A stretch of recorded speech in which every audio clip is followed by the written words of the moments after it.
एक दिन की बात है कि जंगल के एक खूबसूरत इलाके में एक ज़ेब्रा और जिराफ रहते थे। ज़ेब्रा छोटा था और इसकी सियाह और सफ़ेद धारियां उसे सबसे मुख्तलिफ बनाती थीं। दूसरी तरफ जिराफ लंबा और दराज गर्दन वाला था, जो उसे बहुत ऊंचे दरख्तों के पत्तों तक पहुंचने के काबिल बनाता था। एक दिन ज़ेब्रा और जिराफ दोनों पानी के किनारे पर मिले। ज़ेब्रा ने जिराफ से कहा, जिराफ भाई, तुम्हारी लंबी गर्दन कितनी कमाल की है। तुम आसानी से ऊंचे दरख्तों के पत्तों तक पहुंच सकते हो और मुझे जमीन पर घास ही खानी पड़ती है। जिराफ ने मुस्कुराते हुए जवाब दिया, शुक्रिया ज़ेब्रा भाई, लेकिन तुम भी कितने खास हो। तुम्हारी धारियां तो बहुत खूबसूरत हैं और तुम्हें दूर से देखकर पहचाना जा सकता है। ज़ेब्रा ने कहा, लेकिन जिराफ भाई, कभी कभी मुझे लगता है कि अगर मेरी गर्दन भी तुम्हारी तरह लंबी होती तो मैं भी ऊंचे दरख्तों तक पहुंच सकता था।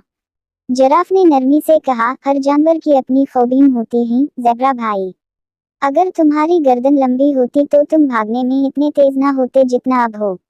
और अगर मेरी गर्दन छोटी होती तो मैं ऊंचे दरख्तों के पत्तों तक नहीं पहुंच सकता था। हमें अल्लाह ताला ने जिस तरह बनाया है वही हमारे लिए बेहतरीन है। ज़ेब्रा ने जिराफ की बात पर गौर किया और फिर हंसते हुए कहा, तुम बिल्कुल ठीक कहते हो जिराफ भाई।